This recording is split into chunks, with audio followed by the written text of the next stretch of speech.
J'ai bien aimé ce chant, fais ce que tu veux. Après, Loïc, il a dit c'est un chant. Pour moi, c'est un cri. Et je comprends quand il dit c'est un chant. On peut lire ensemble, c'est un cri. Regarde ton voisin dans les yeux, lui, c'est un cri. Fais ce que tu veux. Et c'est ça qui donne un sens à ma vie.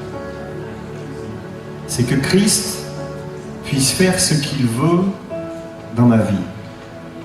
Alors il y a une phrase qu'on entend souvent, un verset qu'on entend souvent chez les chrétiens bien pensants que nous sommes. C'est 2 Corinthiens 5, verset 17. Si quelqu'un est en Christ, il est une nouvelle créature. Vous avez déjà entendu ça? Et après il est dit, les choses anciennes sont passées, voici toutes choses sont devenues nouvelles. Puis moi quand j'entends ça, je dis, purée, toutes les choses anciennes sont passées, mais écoute, il y a encore des choses anciennes qui savent nager, qui visiblement sont à la surface.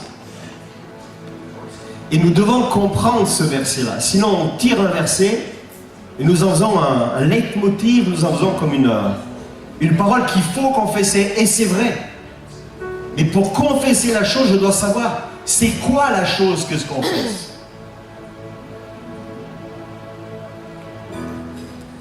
Donc pour ça, il nous faut lire le texte, non pas en entier, parce qu'il faudrait des heures, mais on va limiter le texte, comme ça on ne va pas le sortir du contexte. Sinon on peut en faire un prétexte. C'est 2 Corinthiens 5, verset 17. Mais avant, on va commencer à lire à partir du verset 6. Parce que le temps nous est compté. Juste à partir du verset 6. C'est l'apôtre Paul qui écrit. Il a déjà écrit une première lettre aux Corinthiens, 1 an avant. Et après, il va écrire une deuxième lettre aux Corinthiens. Parce qu'il s'inquiète de savoir, non pas ce que les gens ont pensé de sa visite, mais ce que le fait qu'il ait implanté, visité, nourri l'église à Corinthe, est-ce que ça a porté du fruit ou pas? Pour ceux qui n'ont pas eu le temps de lire la Bible aujourd'hui, au moins, nous pourrons lire 11 versets ensemble. Formidable quand même, non? Nous sommes donc toujours pleins de confiance. Et nous savons qu'en demeurant dans ce corps, nous demeurons loin du Seigneur. Ça commence mal, hein? Car nous marchons par la foi et non par la vue. Nous sommes pleins de confiance et nous aimons mieux quitter ce corps et demeurer auprès du Seigneur. C'est pour cela aussi que nous nous efforçons de lui être agréables, soit que nous demeurions dans ce corps, soit que nous le quittions. Car il nous faut tous comparaître devant le tribunal de Christ afin que chacun reçoive selon le bien ou le mal qu'il aura fait. Étant dans son corps, connaissant donc la crainte du Seigneur, nous cherchons à convaincre les hommes. Dieu nous connaît et j'espère que dans vos consciences, vous nous connaissez aussi. Nous ne recommandons pas de nous-mêmes auprès de vous, mais nous vous donnons occasion de vous glorifier à notre sujet, afin que vous puissiez répondre à ceux qui tirent gloire de ce qui est dans les apparences et non dans le cœur. En effet, si je suis hors de sens, c'est pour Dieu. Si je suis de bon sens, c'est pour vous, car l'amour de Christ nous presse, parce que nous estimons que si un seul est mort pour tous, donc tous sont morts, et qu'il est mort pour tous, afin que ceux qui vivent ne vivent plus pour eux-mêmes, mais pour celui qui est mort et ressuscité pour eux. Ainsi, dès maintenant, nous ne connaissons personne selon la chair. Et si nous avons connu Christ selon la chair, maintenant, nous ne le connaissons plus de cette manière. Et nous arrivons enfin à ce verset. Si quelqu'un est en Christ, il est une nouvelle créature, les choses anciennes sont passées, voici, toutes choses sont devenues nouvelles. Donc ceux qui se posent la question, quand il parle hors du corps, dans le corps, il n'est pas question de méditation, de sortir de son corps. C'est pas ça, hein. Ça, on va l'effleurer un peu. Soyez cool. Pas sortir de son corps. Ça se passe pas comme ça. Alors, quand on prend à partir du verset 6, c'est très intéressant de voir comment l'apôtre Paul parle de lui-même. Il dit, nous sommes donc toujours pleins de confiance. Moi, je me reconnais. Vous n'avez pas confiance en vous, vous? Vous n'avez pas confiance en vous? Vous êtes allé à l'école, vous avez appris, vous avez des diplômes, vous êtes doué. Il y en a qui sont chefs, il y en a qui sont sous-chefs, il y en a qui sont master-chefs. Il y en a qui sont apprentis chefs. Nous sommes donc toujours pleins de confiance et nous savons alors là ça se corse, et nous savons qu'en demeurant dans ce corps, nous demeurons loin du Seigneur. Et Paul il nous dit, être toujours plein de confiance alors qu'il vit comme une dualité, c'est ce qu'il dit, hein, être dans un corps et demeurer loin du Seigneur. Alors comment il peut avoir confiance s'il est dans ce corps et puis il dit qu'il demeure loin du Seigneur? Là je commence à pas trop comprendre. Et pourtant, le discours de Paul, il est évident. Il dit, tant que nous demeurons dans ce corps, nous demeurons loin du Seigneur. Et c'est Paul qui le dit. C'est pas un simple théologien, c'est pas quelqu'un qui a vécu certaines choses. C'est lui qui le dit un an après la première lettre, alors qu'il veut avoir des nouvelles des gens de Corinthe. Ça veut dire qu'il y a eu du fruit à son ministère. Il y a eu du fruit à son ministère et pourtant il dit qu'il est loin du Seigneur. Moi, je connais aujourd'hui des personnes qui peuvent implanter une église, 15 jours après, il y a leur nom sur Facebook. Il y a des photos. Et là, il adresse cette exhortation, finalement, et c'est le but d'un Corinthien, 2 Corinthiens, de vivre d'une manière digne du glorieux évangile qu'il a prêché. Et depuis sa conversion, ce qui va comme omnibuler, ou être le centre de la vie de l'apôtre Paul, c'est d'annoncer cette nouvelle façon de vivre. Finalement, cette nouvelle créature.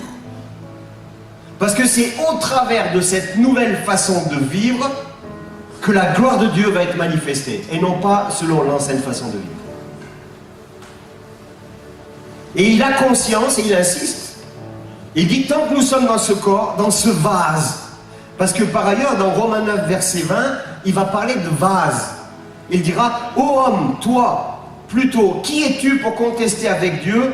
Le vase d'argile, dira-t-il à celui qui l'a formé, pourquoi m'as-tu fait ainsi? Il y a encore une dualité. C'est-à-dire que l'ancienne créature, la nouvelle créature, mais elle est dans un vase. Et Paul dira, quand il parle aux Romains, finalement, ce vase d'argile, c'est lui le potier. C'est-à-dire qu'il y a encore cette souveraineté de Dieu, et cette capacité, et c'est la vie de Paul d'être formé par Dieu, encore et encore, même s'il implante, même s'il visite des églises, même s'il a du succès dans son ministère, même s'il annonce l'évangile.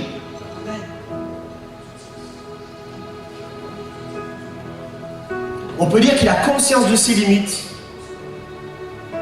Et si Paul a conscience de ses limites, compte tenu de combien Dieu l'utilise, j'ose dire, quelle humilité. Amen, amen. Quelle humilité. Et il ose annoncer cette opposition, une dualité entre sa chair, ses limites, et de vivre les miracles. Et ce qui est excellent dans ce verset, c'est que Paul est tellement conscient que tant qu'il reste, écoutez bien, dans ses pensées, dans sa nature humaine de voir, il est limité. Il faut qu'il se passe quelque chose. Il ne peut pas être satisfait. Et il dit lui-même, c'est demeurer loin du Seigneur. Waouh! Alors si Paul, avec le job qu'il a fait, il dit qu'il demeure loin du Seigneur tant qu'il est dans sa chair, je commence à poser des questions sur ma propre vie. Seigneur, je sens ton onction, Et qu'est-ce que tu as fait, Jean-Claude? Cool, calme-toi. Calme-toi. Arrête de t'émoustiller. Arrête de te prendre un peu. Wow. Il le dit, c'est demeurer loin du Seigneur. C'est une nature. Et il parle là de ce que plus tard on appellera l'ancienne nature. Il commence à donner l'explication de ce qu'il va dire. La différence entre l'ancienne nature et la nouvelle nature.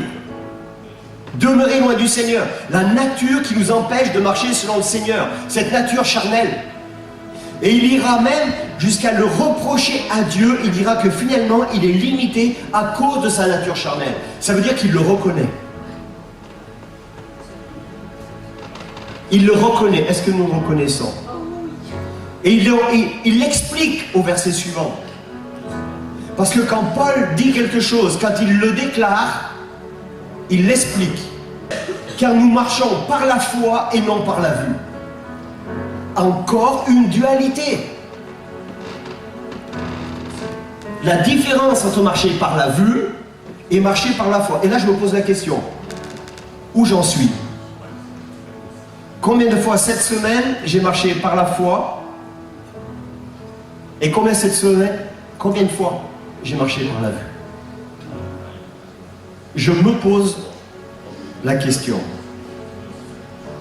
C'est-à-dire ce qui devrait normalement être ancien. Parce que quand même, Christ est venu là. Christ est déjà mort et ressuscité. Ça veut dire que marcher par la vue devrait faire partie de l'ancienne nature. De l'ancienne créature. Donc si nous proclamons que nous sommes une nouvelle créature, c'est que nous ne marchons plus par la vue mais par la foi. C'est là où Paul veut nous amener. Dans la réalité, je suis une nouvelle créature, les choses anciennes. Ah ben non, les choses anciennes c'était hier, parce qu'hier je marchais par la vue, je ne marchais pas par la foi. C'est quand les choses anciennes? Dans ta vie, dans ma vie. Donc il y a encore une dualité entre les choses charnelles, la vue, et les choses spirituelles, la foi. L'ancienne créature, la vue, marcher par la vue. Avant tu voyais, tu disais. Maintenant, j'espère. Il y a des choses que tu vois mais tu ne fais pas. Parce que tu sais que Dieu ne veut pas.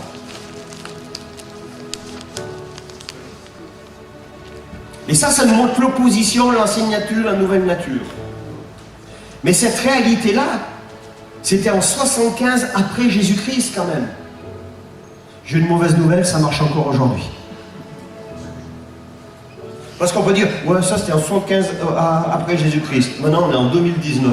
Ouais, ben écoute, il y a des choses qui sont toujours d'actualité. Hein. Vous avez remarqué? On marche par la foi, c'est ce que Dieu aimerait, et non par la vue. Et Paul, avec tout ce qu'il a accompli, il dit des fois s'être laissé avoir à marcher par la vue. Il nous encourage à marcher par la foi. Moi ça me plaît aujourd'hui dans le milieu évangélique. Parce que des fois, enfin nous on rencontre quand même pas mal de chrétiens qui eux, pour qu'ils marchent, ils sont tellement spirituels. Vous avez tous rencontré des gens qui vous épatent. Moi j'en rencontre régulièrement. Pour faire quelque chose, il faut que Dieu leur parle. Paul, il marchait juste par la foi. Dans ma Bible à moi, la foi, c'est Hébreux 11, verset 1. C'est une démonstration des choses qu'on espère.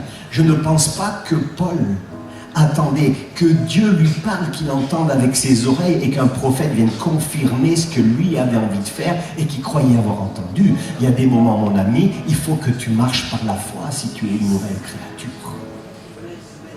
Parce que les choses anciennes passées, c'est avant que tu marchais uniquement par la vue. Et ma Bible à moi, elle me montre, quand je lis l'histoire de Paul, que Paul marchait par la foi. Et combien nous, dans les milieux évangéliques, charismatiques, tout ce que vous voulez, les ichélismes qui existent sur cette terre et par ailleurs, il faut que Dieu me parle. Sinon, je ne bouge pas. Sous-entendu, tu es tellement spirituel.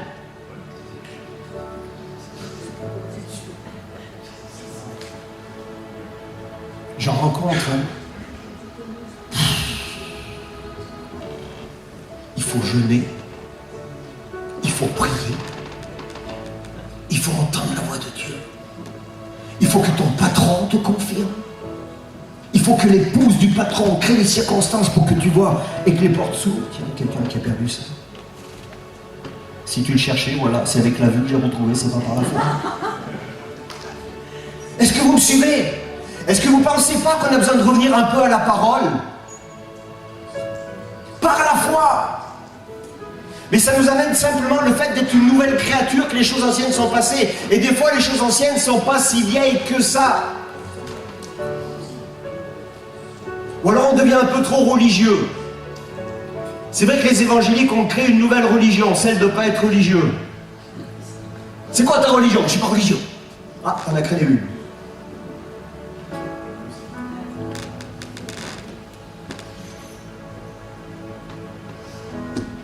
Et moi je crois que dans l'étape dans laquelle nous sommes, nous avons besoin de crier à Dieu pour vivre par la foi et non par la vue. Je vais vous dire, je crois que c'est en 1980, je sais pas là, 80 quelque chose, peu importe. Quand nous étions à Romans, on a implanté une église, l'église allait bien.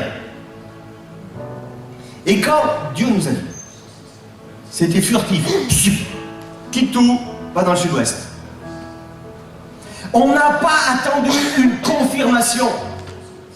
On n'a pas attendu d'avoir une prime du patron et trouver un logement ici et dire Dieu est vraiment, parce que j'ai quitté là-bas, j'avais, maintenant là-bas, ça c'est la sécurité. Dieu a parlé, c'est tout. Et après c'était le silence complet. Et après il fallait la foi. Est-ce que vous me suivez? Dieu est Père. Mais c'est pas celui qui va te dire vas-y mon enfant, tu verras, j'ai tout prévu, vas-y, vas-y. C'est quoi la foi? C'est une démonstration des choses que tu espères. C'est incohérent de partir en toute sécurité comme ça et dire j'ai la foi, t'as pas la foi. Moi je connais des gens qui sont lancés dans le ministère en disant je lance par la foi, leur épouse gagnait 3 000 € par mois. C'est ça la foi? Nous avons besoin de crier à Dieu, dire Seigneur, je veux retrouver cette foi. Amen, amen. Retrouver cette foi. Cette foi qui, selon ma Bible à moi, Hébreux 11, verset 1, est une démonstration des choses que j'espère. Quand je prie pour un malade, j'espère qu'il soit guéri. Et je prie pour qu'il soit guéri. Et souvent on voit des guérisons. Alléluia. Plaise à Dieu, c'est lui qui fait. Mais j'attends pas que Dieu me confirme et me dise vas-y, fais-le, mets la main sur la tête, sur les hanches, sur le dos, sur le guéri. C'est juste un perroquet, tu pries, tu mets en parole là-bas, la Bible, c'est tout. Nous marchons par la foi et non par la vue.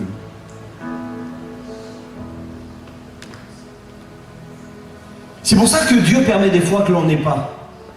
Chrétien ou non chrétien. Les situations financières, économiques, sociales, c'est pas évident. Pourquoi? Parce que c'est dans ce moment où tu n'as pas que la foi est manifestée, mais dans le moment où tu as aussi que la foi est manifestée. Alléluia. Et ce qui va faire la différence, c'est que nous, on sait qui on prie. On prie celui qui est mort, qui est ressuscité. Celui qui a des projets pour nous. Et moi, j'ai cette foi-là qui pourvoit tous mes besoins. Aïe, aïe, aïe, aïe, aïe, aïe, aïe. Je vais vous dire, depuis 1980, ça marche. Alors, je fais un peu plus vite parce qu'on ne va pas rester un quart d'heure sur chaque verset. Allez, directement au verset 11. Ça vous va? Verset 11, on squeeze les autres. Hors du corps, dans le corps, pas le corps. Je vous ai dit, il n'y a pas de méditation transcendantale, on ne sent pas du corps. C'est simplement que son corps l'embête. Votre corps ne vous embête pas, vous? Moi aussi. Hein? Hier, j'ai vu un spectacle, le gars, il avait des tablettes de chocolat. Il montait comme ça à la corde. Après, il prend sa femme, il la soulève. J'ai dit, moi, mon corps, chérie, je peux peut-être te soulever, pas trop haut, et je ne peux pas monter à la corde avec toi dans les bras. Je veux dire, votre corps, il va évoluer. Pardon, votre corps a déjà évolué. Connaissant, verset 11, dans la crainte du Seigneur, nous cherchons à convaincre les hommes. Dieu nous connaît. Et j'espère que dans vos consciences, vous nous connaissez aussi. Quand il dit connaissant la crainte du Seigneur, c'est quoi la crainte du Seigneur? La crainte du Seigneur, c'est accepter l'autorité souveraine de Dieu. C'est juste ça. J'accepte qu'il a autorité sur moi et le désir de faire sa volonté. Et là, il y a 3 versets que j'aime beaucoup qui nous parlent de la crainte de l'Éternel. Deutéronome 6, verset 13 nous dit « Tu craindras l'Éternel ton Dieu et tu le serviras. » Mais non, mais attendez, cool. Craindre Dieu, servir Dieu, c'est des gros mots. Donc on redescend un peu et on prend des mots plus cool. Qui c'est qui a déjà récité de Notre Père? Vous vous souvenez, à un moment donné, il est dit que ta volonté soit faite sur la terre comme au ciel. Comment ça se passe? Ben, c'est simplement que tu pries, tu es en relation avec lui, tu veux savoir ce qu'il veut que toi tu fasses pour lui, et ainsi cette prière est exaucée. Hein? Et quand tu pries comme ça, c'est pas la peine de fermer les yeux et de tout serrer, c'est mourir pour la santé. Quand tu serres tout, attention, c'est pas bon. Hein? Tu pries avec ton cœur tout ouvert. Seigneur, ta volonté qui est faite dans le ciel, qu'elle soit faite sur terre. Donc pour moi, si je dis à mon épouse d'aller chercher telle chose, elle va chercher la chose. Elle fait ma volonté. On a besoin de communiquer tous les deux. Vous comprenez? C'est ça, servir l'Éternel. Servir l'Éternel, c'est pas être à genoux et puis d'arriver comme ça. Il a un cœur de père, il t'aime. Et le servir, c'est, je sais pas c'est quoi sa volonté. Donc lis la Bible, tu verras déjà 99% de sa volonté, même 100% de sa volonté. Tu n'as pas besoin de révélation. Tu n'as pas besoin d'en rajouter. Ma Bible a dit qu'il ne faut pas rajouter un iota, la plus petite chose. Tout est marqué dedans. Donc, Deutéronome 6, verset 13, tu craindras l'Éternel ton Dieu, tu le serviras. Proverbe 8, verset 13, la crainte de l'Éternel, c'est la haine du mal. Mais là encore, ça nous parle peut-être de l'ancienne nature et la nouvelle nature. Parce que je connais, enfin, je sais pas, mais il y a pas mal d'anciennes natures ici qui aimaient beaucoup des choses pas belles. Qui c'est qui ne comprend pas? On fait des dessins. L'ancienne nature, elle n'avait pas la haine du mal. Il faut que tu aies cette rencontre avec Christ. À un moment donné, tu entends parler de Christ, tu dis Christ vient vite dans ma vie. Et là, il y a comme une révélation des choses que tu faisais qui étaient mal. C'est vrai ou pas vrai? Quand nous, en 80, on a accepté Jésus avec mon épouse, on avait plein d'amis. Et le gros problème intervient quand on accepte Christ. C'est un problème majeur dans une vie d'accepter Christ. Pourquoi? Parce que tu fais plein de choses, tu t'éclates dans toutes ces choses. Tu acceptes Christ, et là, tu réalises qu'il y a des choses qui étaient mal. L'adultère. Avant, c'est pas mal. Il y a même des films là-dessus. Pour qu'un film ait du succès, il faut qu'il y ait de l'adultère. Oui, pas vrai? Soyez pas choqués. La violence. Il faut de l'adultère, il faut de la violence, il faut du sexe. Et là, vous avez un succès. Donc, tout ce qui est succès, tu acceptes Christ, tu dis, purée, mais c'était un succès, mais c'est tout mal. Qu'est-ce qui reste? Mais il reste une vie épanouie en Jésus. Il reste ce pourquoi tu es créé, c'est la fidélité, c'est l'engagement, c'est la loyauté, c'est l'alliance. Alléluia. On est mariés depuis 47 ans. Quand j'annonce ça, tout le monde applaudit. Et quand tu acceptes Christ, tu n'as plus envie de tromper, tu as envie d'être loyal, tu as envie d'être honnête, tu as envie de vivre dans la lumière comme il est lui-même lumière. C'est juste la Bible, c'est tout. Je ne récite pas des versets, je dis des choses oui, c'est écrit. Mais ça correspond à ce à quoi j'avais envie de vivre. La nouvelle créature. Les choses anciennes sont passées. Alors toute chose devient nouvelle. Ça veut dire que ça te laisse des perspectives de vie. Oh, là tu peux dire Alléluia si tu veux. Marie-Flore, si tu dis pas Alléluia une fois, il n'y a qu'une personne qui me supporte ici, Marie-Flore. Il faut que tu donnes des cours de supportage.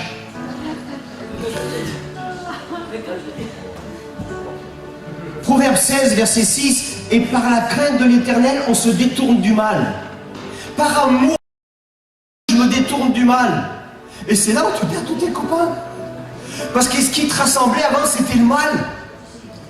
Pas que du mal, mais des choses mal. Des choses, on faisait des choses, mais on en a honte aujourd'hui. Mais ça nous rassemblait. Puis après, quand tu dis, écoute, j'ai eu cette révélation de Christ, je peux plus faire ça. Les mecs, ils disent, mais t'es marchand. Parce que ce qui les rassemble, c'est des choses que Dieu n'aime pas. Mais en fin de compte, vous savez pourquoi Dieu n'aime pas?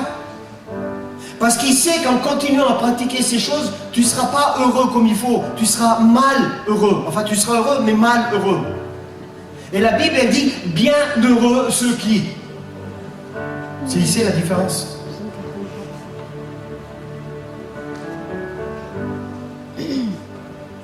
Deutéronome 10, verset 12. Maintenant, Israël, que demande de toi l'Éternel ton Dieu, si ce n'est que tu craignes l'Éternel ton Dieu, afin de marcher dans toutes ses voies, d'aimer et de servir l'Éternel ton Dieu de tout ton cœur et toute ton âme. Ça, la nouvelle créature. La crainte de l'Éternel. Tu aimes Dieu, puis tu le sers, tu fais juste, tu mets en application la prière que tu récites depuis que tu es tout petit et que tu as appris au caté. Schisme.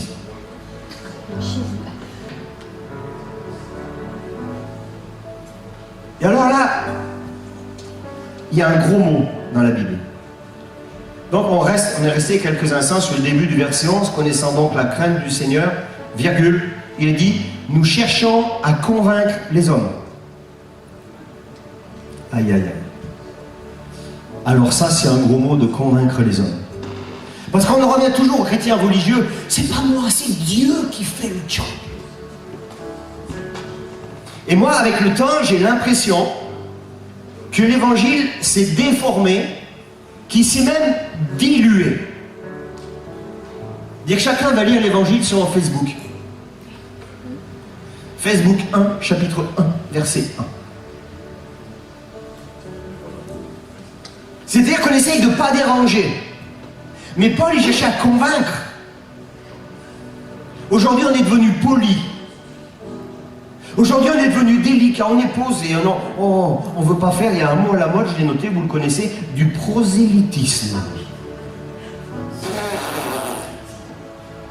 Alors là, on est bien pensant. Et si tu ne veux pas faire... Alors là, tu trouveras des gens qui ne veulent pas faire de prosélytisme aussi. Hein? Dire qu'on ne cherche pas à convaincre les hommes. Ma Bible dit chercher à convaincre. Et un peu avant, au début de ses lettres aux Corinthiens, il explique, Paul, c'est quoi sa prédication pour convaincre. Parce que c'est bien dire, oui, Paul cherchait à convaincre, aujourd'hui on ne peut plus convaincre. Les gens ont libre choix. Bien sûr, les gens avaient libre choix du temps de Paul, déjà. Mais le mot convaincre, c'est par rapport à la qualité de ce qu'il disait, de sa prédication. La prédication, c'est pas être prêché là-dessus. La prédication, c'est quand tu parles aux gens. Écoutez bien. 1 Corinthiens 2, verset 4. Ma parole et ma prédication ne reposaient pas sur des discours persuasifs de la sagesse, mais sur une démonstration d'esprit et de puissance. C'est-à-dire que Paul, il passait son temps à expliquer, et le comment, et le pourquoi. Et finalement, j'aime les mots qui sont pesés ici dans la parole. Vous savez que les mots sont pesés dans la parole? Parce que Paul dit bien aux Corinthiens, ma parole et ma prédication ne reposaient pas sur les discours persuasifs. C'est quoi un discours? Alors peut-être que le dictionnaire n'existait pas encore. Enfin, Larousse pas encore, ça c'est sûr. Mais un discours, c'est un exposé d'idées d'une certaine longueur. C'est un discours, c'est un exposé d'idées. D'une certaine... On en entend plein des discours. Vous avez remarqué les derniers discours? Je comprends rien. Le changement, c'est maintenant. Ok. Change quoi? C'est maintenant. Ok. T'as fini le discours là? Mais comment? On fait quoi?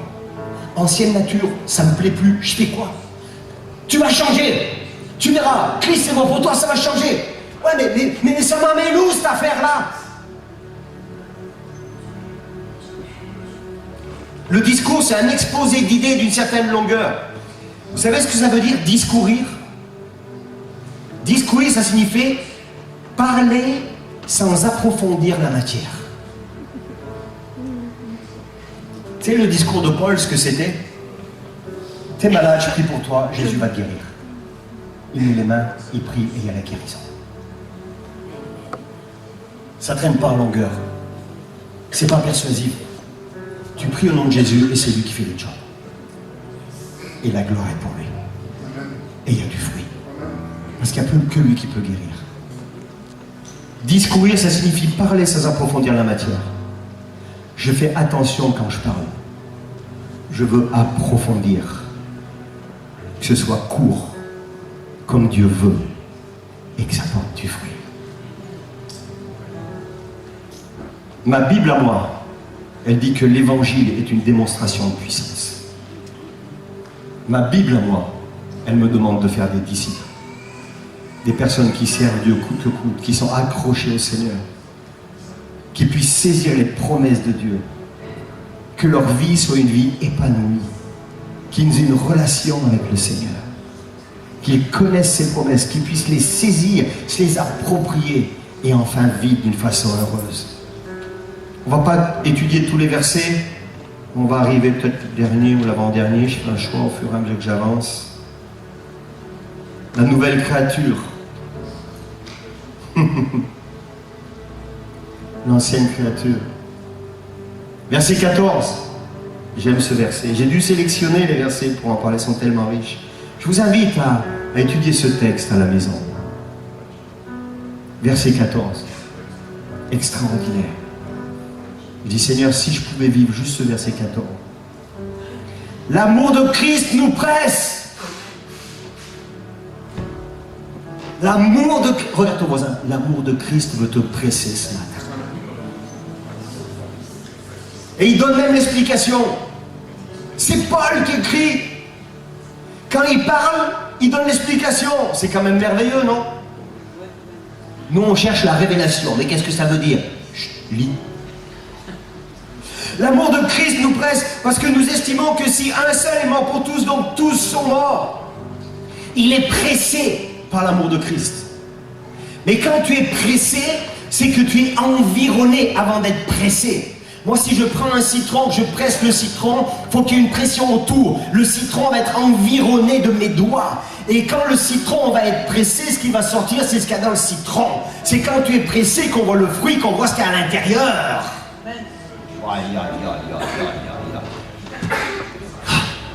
Je vais aller prêcher ça dans une autre église, ils vont sauter au plafond, ils vont dire l'amour de Christ nous presse.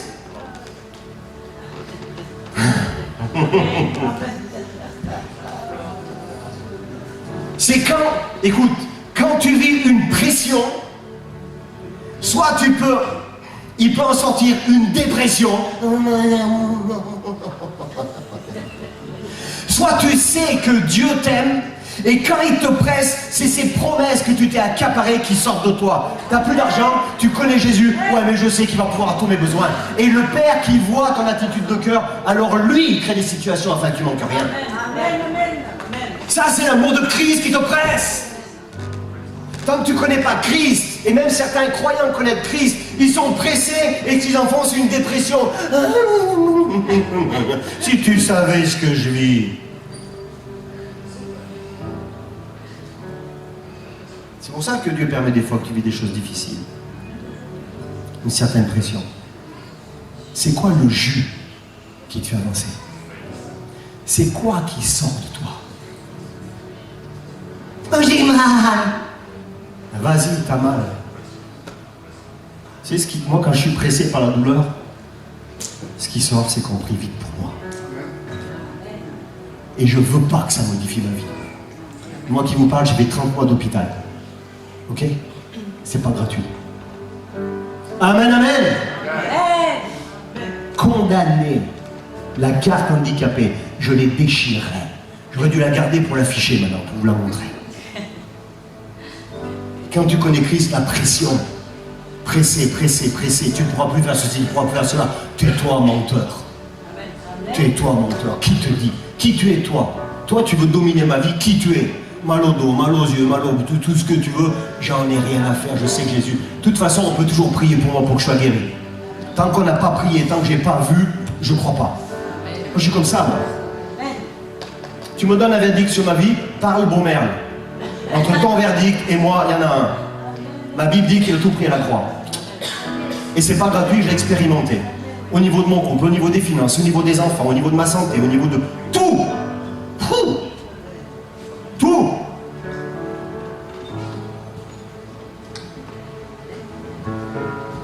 On avance, on est bientôt fini. Aujourd'hui,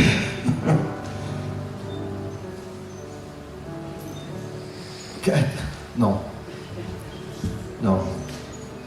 Mais vous vous rendez compte, l'apôtre Paul, comment il aurait fait en 2019? 35 heures par semaine.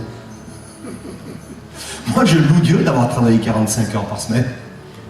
Je loue Dieu de bosser 60 heures par semaine. Mais 35 heures, je dis, on ne pourrait pas faire la moitié de ce qu'on fait. La semaine dernière, on a fait 2500 km. Et j'ai rencontré des personnes qui font 40 km et me disent, tu sais, ça fait loin. Oui. Oh! En Afrique, il y a des gens qui marchent 2 jours. Et je dis en Afrique parce que c'est du vécu. Et qu'on ne dise pas c'est bon pour les Africains. 2 jours et 1 nuit à pied avec femmes et enfants pour entendre 2 heures de prédication. Pourquoi il y a des miracles? Parce que la foi est une démonstration des choses qu'on espère. Dimanche matin, à 10h, il y a un beau reportage sur rugby à la télé. Le culte, on arrivera à la bourre, ça fait rien. En Afrique, 1 mois avant. C'est prévu. 2 jours. J'en ai vu à 5 sur une moto. Il faut que je vous montre la photo. Si on m'avait dit ça, je vous l'avais montré, non? 5 sur une moto. Si on m'avait dit ça avant que je vois, je dis, tu exagères.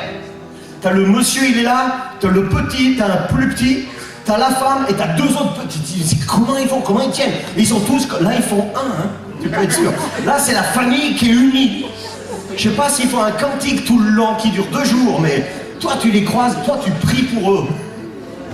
Ils doivent être au bénéfice des personnes qui les croisent. L'amour de Christ nous presse.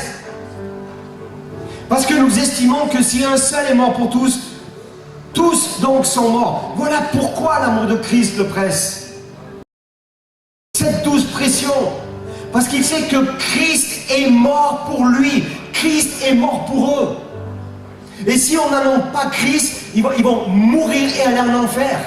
Pour moi qui le dis, c'est la Bible. La plus longue période de ta vie, c'est pas sur terre. Ici, tu es en stage. Tu entends plein de choses. Et Dieu t'aime, tes libres choix. C'est étonnant le nombre de personnes qui acceptent Jésus juste avant de mourir. S'ils savaient ce qu'ils ratent, s'ils l'avaient accepté avant.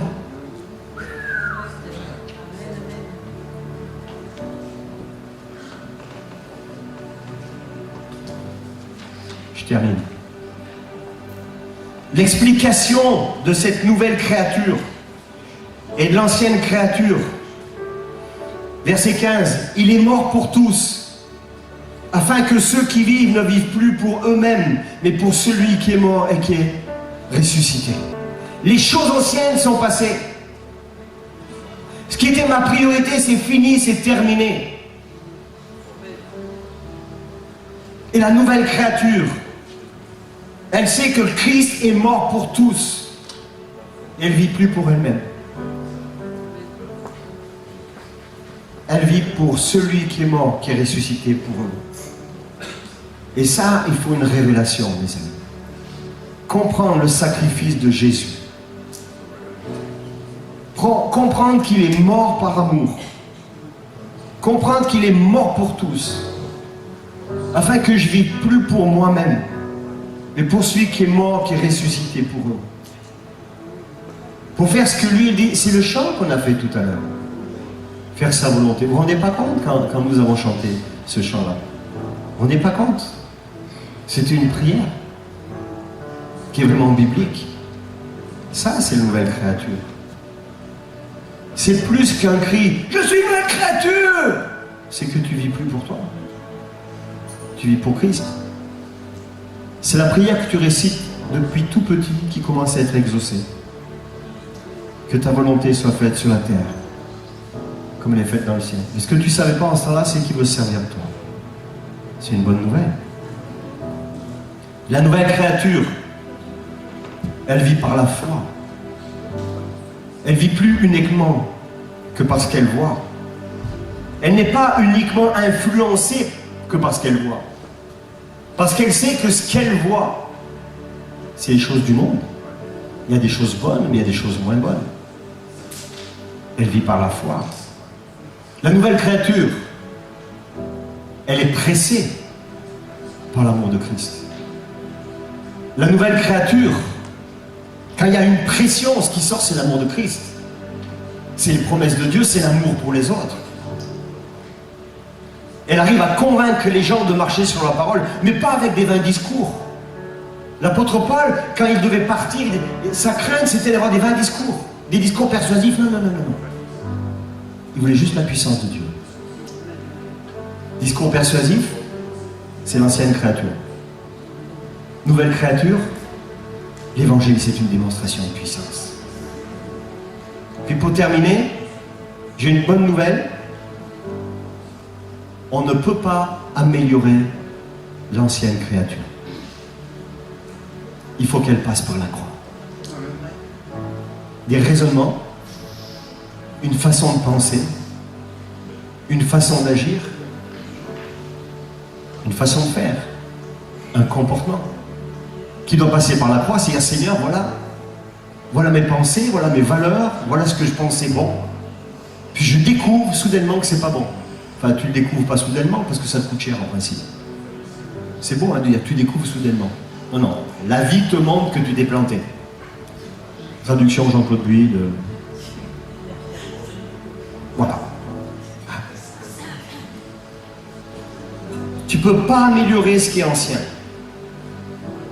L'ancienne créature, elle vivait pour elle-même. c'est ma maison, c'est mes affaires, c'est ma voiture, c'est mon argent. Ah, et tu viens ici, on parle d'offrande. On parle de donner. De donner ton argent pour Dieu. Mais Dieu ne voit pas, il faut quoi avec? Ben écoute, il y a des œuvres. On donne à manger à ceux qui ont faim. On aide ceux qui ont des besoins.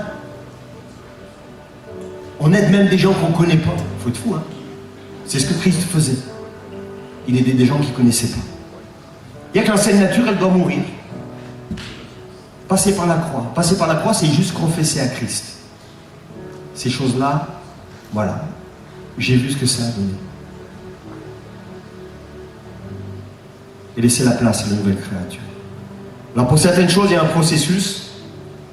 Mais accepter que Christ vienne changer notre mentalité. Je ne vis plus pour faire ma volonté, mais pour faire la volonté du Père. Et j'aimerais qu'on puisse prier dans ce sens-là. Est-ce qu'on peut se lever, s'il vous plaît? Alors je pourrais proclamer. Alors je pourrais déclarer que je suis en Christ. Et que je suis une nouvelle créature. Simplement, on peut baisser les yeux, s'il vous plaît. Fermez les yeux. Par respect pour la personne qui est à droite, qui est à gauche. Pour certaines choses dans ma vie, je suis en marche. Et les traits de mon caractère qui sont encore bien présents. On a tous des traits de notre caractère qui sont encore bien présents. Moi, juste, j'aimerais qu'on puisse prier. Simplement, tu as été interpellé pendant ce message. Juste, on ferme les yeux par respect. Moi, je ferme les yeux. Ce que vous faites, j'ose pas dire ça ne me regarde pas, parce que ça me regarde. Mais je ne vous regarde pas par respect pour votre intimité, ce temps d'intimité avec le Père. Si tu as été interpellé ce matin par un sujet, mets juste la main sur la poitrine. Moi, je mets la main sur la poitrine. Parce que je vous assure, devant Dieu, je vais être cette nouvelle créature.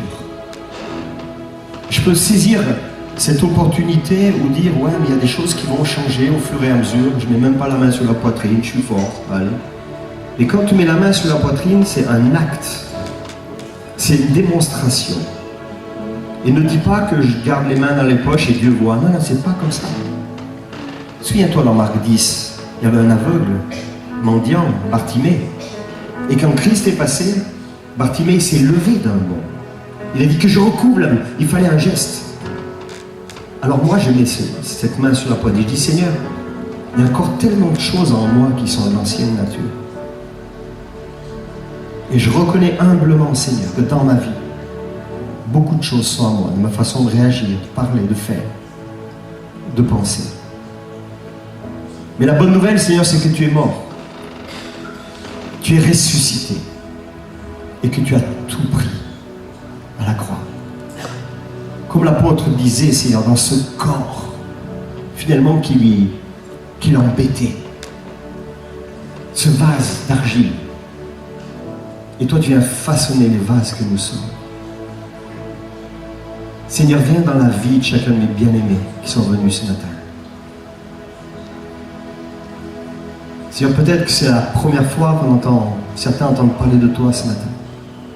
Réveille-toi comme ce Dieu qui aime.